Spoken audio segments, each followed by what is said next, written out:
kababaihan ng Maynila. Gagamitin mo ang pangalan ng pamilya? Guerrero naman ako ah. Tandaan mo sana kung anong klaseng tao ka. Nang sa ganon, hindi ka masyadong mangarap. All this political talk for breakfast. Nakakaumay. Babalik tayo dito. Kita makakata sa Erika na yun, ah. Hindi, no? Pakinabangan na natin na nakapasok tayo dito. Sigurado ako, malakas ang kikitain natin kung makakapagbenta tayo dito. I think type niya ako. I promise you, he's a chill guy. Na maging boyfriend ko? He's not my type. No way. Pumunta kayong Ramon Montenegro. Tay, tama na. Mas mabuti nang kalimutan mo na si nanay. Binaboy ako ni Ramon noon. At ngayon binababoy niya ako ulit kasama ang nanay mo. Kaya kong protektahan ang nanay mo kay Rigor. Kaya? Eh kung magdala na isang batalyon na polis, sa ginawa mo yan, mas lalo nang mapapahamak tayo si nanay. Meron tayong malaking shipment ng droga na darating magmula sa ibang bansa. Malaki ang ating pinuhunan. Malaki ang mawawala sa atin. At malaki ang tsansa na mawala sa atin ang lahat ng dahil sa kanya. Sa ginawa nilang yan, mas lalo lang nilalagay sa pangalip ang buhay naming lahat. Anong plano mo niyan, Tanggol? Hindi ka muna pupunta sa mansyon. Hindi ko pa alam. Basta ang alam ko, hindi ko sila kaya makita magkasama.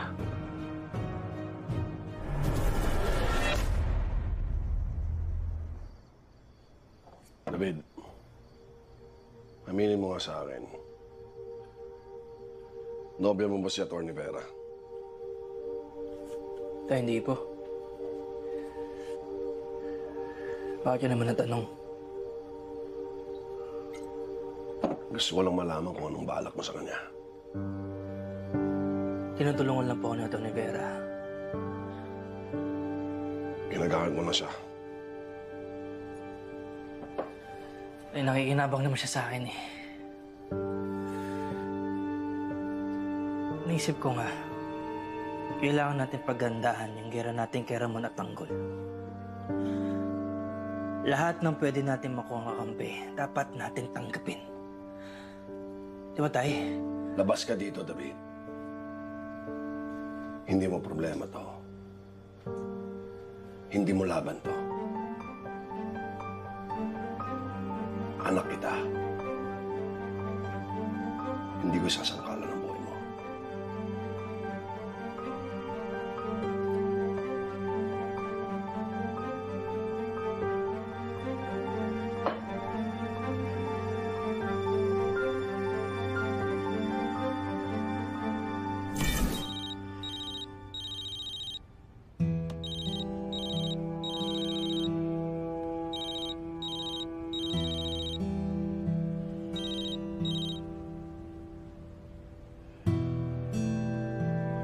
Compadre, anong may paglilingkod ko sa'yo?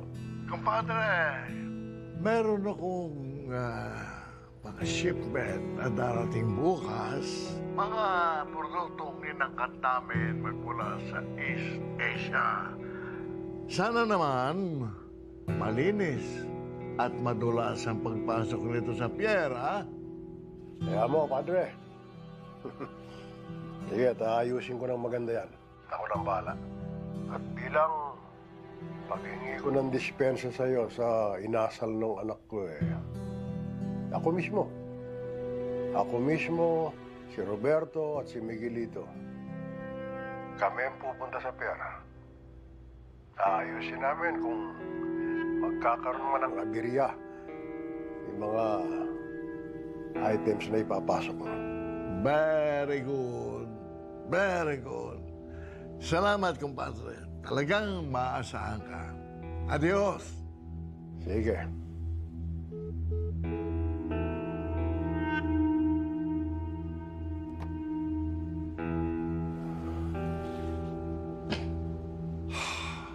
Inaasahan ka ngayon ng lolo mo at saka ng papa mo. Hindi ba may malaking transaksyon na magaganap bukas? Hindi ba tayo kasali dyan, Tanggol? Hindi. Pero sasali tayo. Anong ibig mo sabihin? Haharangin natin bukas yung transaksyon. Kinakailangan makuha natin ang droga. Hindi ba yun delikado? Ilang beses na namin itong ginawa. Dahil ayaw na ni Tanggol na kumalat pa ang droga sa Maynila. Maganda yun Ibang klase pa lang ang pinaglalaban ng grupo ninyo. Hinaharangan ninyo ang mga droga na kumakalat dito pero hanggang saan? Alam ba ninyo na malalaking sindikato ang mga kalaban ninyo? Wala kaming pakialam. Kahit sino pa yung mga sindikatong yan. Ang importante, mapigilan namin ang pagkalat ng droga sa buong Maynila.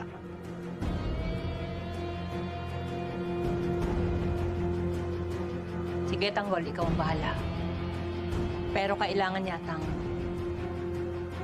pag-isipan natin ito mabuti.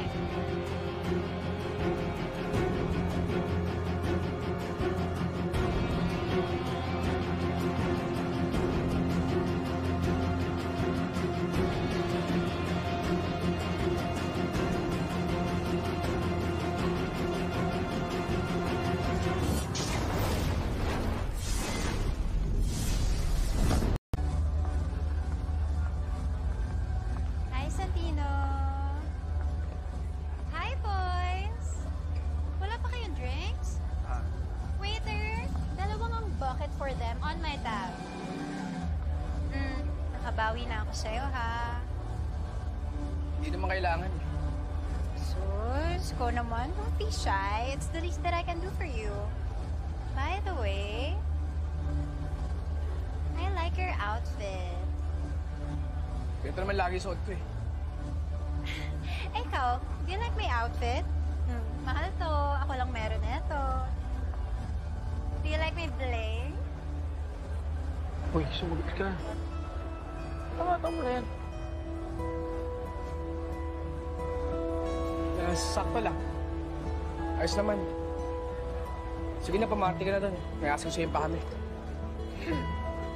Okay, sige. Just holler if you need anything, ha? On my tab. Akong sagot sa inyo tonight. Enjoy your drinks.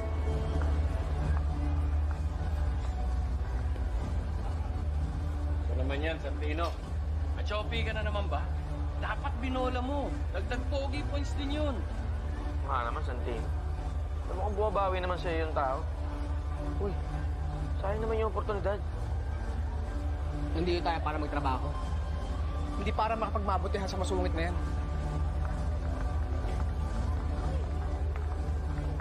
One more round, please.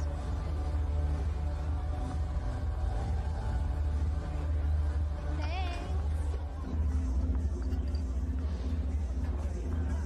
Where did you find this place, Brittany? So pretty. It's like this one.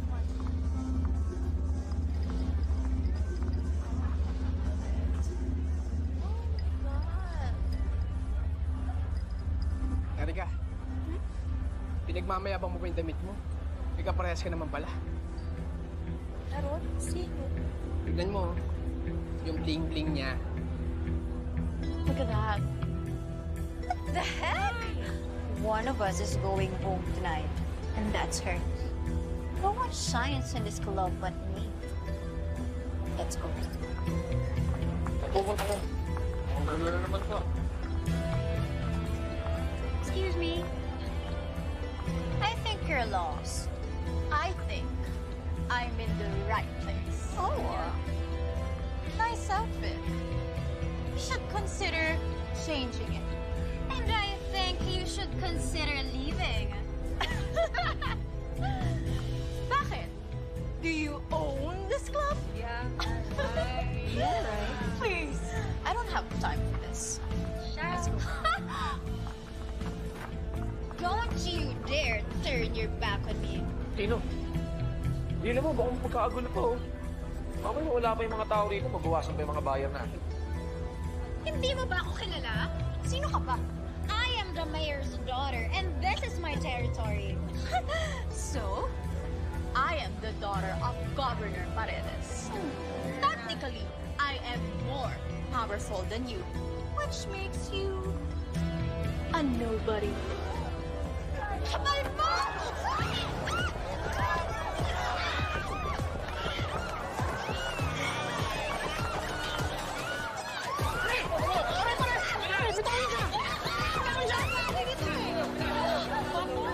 Erika, ayos ka lang? Huwag ka nga makialam dito, Santino. This doesn't concern you. Erika, hindi naman sa ganun. Ang akin lang, huwag ka magsimula dito ng gulo. Meron tatay mo. Nakakaya. Sama kayong dalawa.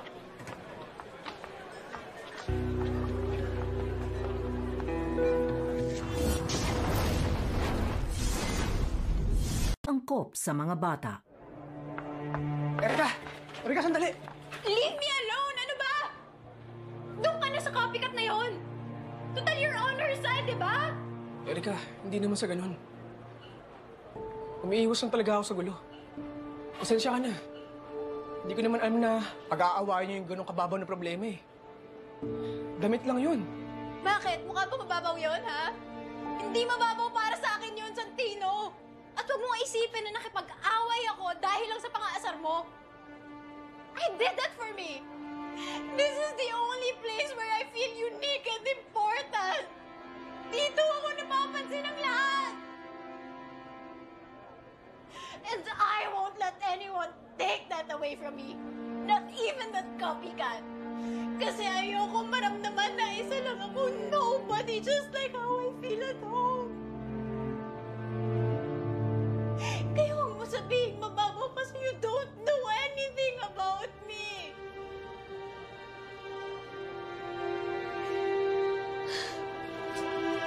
Erika, sandali. Ba? Erika, naiintindihan kita.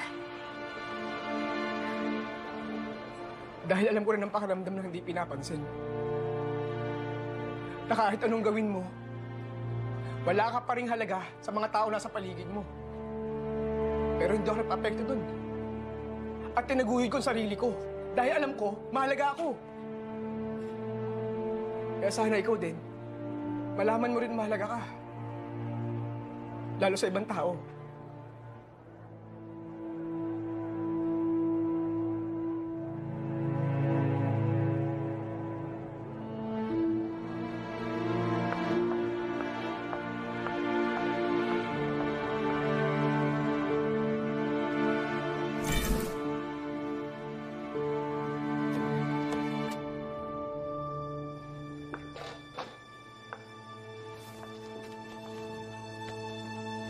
Ang ganda ko ba?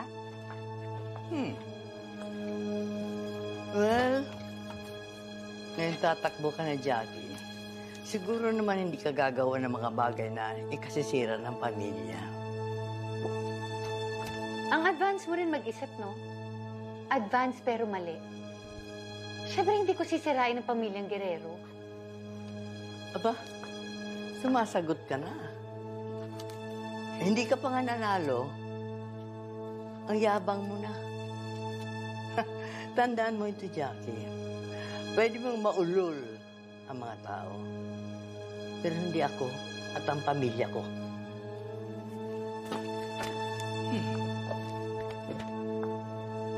First lady ako ngayon, ha?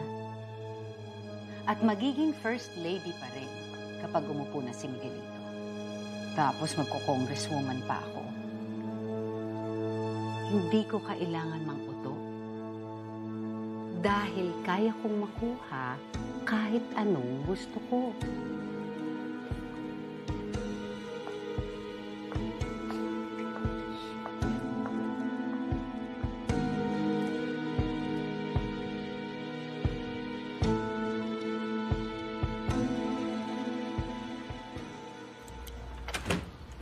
Pa. Lo. Pinatawag niyo daw kami. May lalakarin tayo bukas. Saan? May ayusin tayo shipment from East Asia. Ito ay para sa mga Montenegro. Papasinabi ko sa'yo, ha? Drugs na naman yan. Alam niyo naman na mainit ang NADCOM sa Pierre. Huwag natin pakialaman yan. Ano ba kinatatakot mo ngayon? Ang tagal na natin ginagawa yan. At hindi ko tatapusin yan. Ito naman yung alyansa. Gagawa naman tayo ng bagay na labag sa kagustuhan natin. Ito na naman tayo, utos-utusan. Paulit-ulit din ako. Uulitin ko na naman sa'yo. Kailangan gawin natin ito para manatili tayo sa kapangyarihan. Kapangyarihan? Anong kapangyarihan meron ng utusan?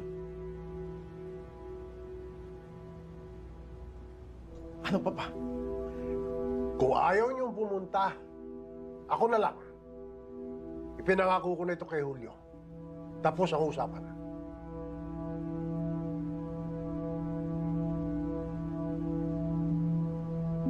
Tingnan mo nga naman. Bigla na lang dumarating ang pagkakataon. Ang hina ko naman kung hindi ko pagkakamitin to. Tagol. Ibig sabihin, tatablahin mo ang pamilya mo. Makakabangga mo ang ama mo. Ngayon, paano kung malaman nila na ikaw ang may kagagawa ng lahat ng to? Papayag ka ba ng Tanggol? Na kayong mag-ama magiging magkalaban?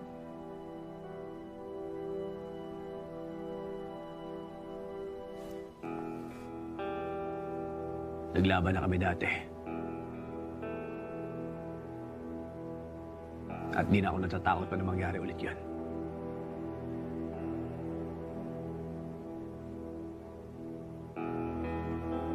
Magkaiba kami na kinalakyan. Nanggaling ako sa hirap. At alam kong dahilan kung bakit nasisira ang pamilya at ang buhay ng isang tao. Nang dahil sa mga drogang yan. Kaya hindi na ako papayag pa na kumalat pa yan sa Maynila. At kahit pa sa buong Pilipinas. Wala akong pakialam kung ito ang maging dahilan para maglaban kami muli.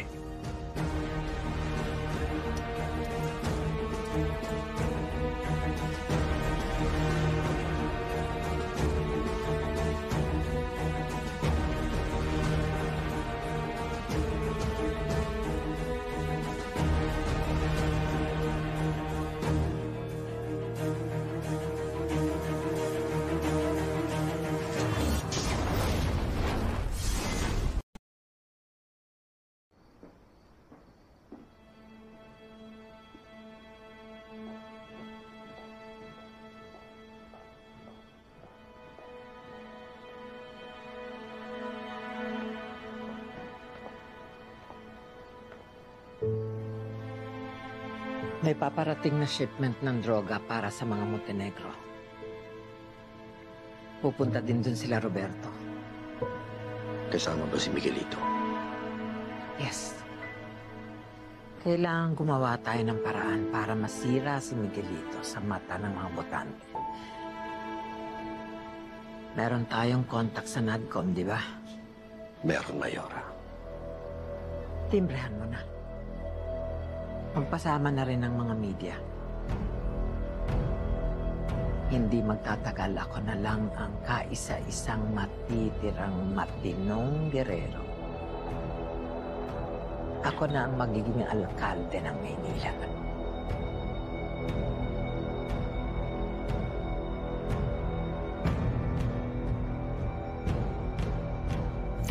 Kasama ba ang mga gerero dyan? Oo, boss. Narinig ko. Tanggol, malaki tong babanggain natin. Kaya Tanggol, pag natuloy ang transaksyon bukas, malaking gera tong babanggain natin.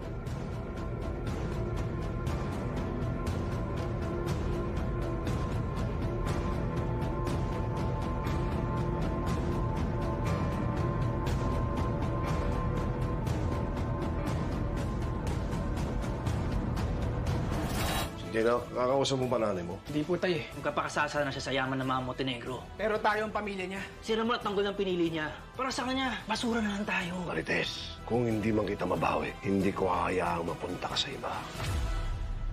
Mr. Kwon, finally we meet. This is my heir and granddaughter, Veronica. Gusto ko ipakilala sa iyo ang tagapagmana, si Jesus Nazareno Montenegro. This is great. Mas maganda kaysa sa produkto namin. Of course, ito ang nangunguna ngayon sa buong East Asia. Saan naman yung binabalak ibenta to? Miski saan? Kung sinong gustong bumili, bebentahan natin. Paplanuhin natin mabuti ang mangyayari mamaya.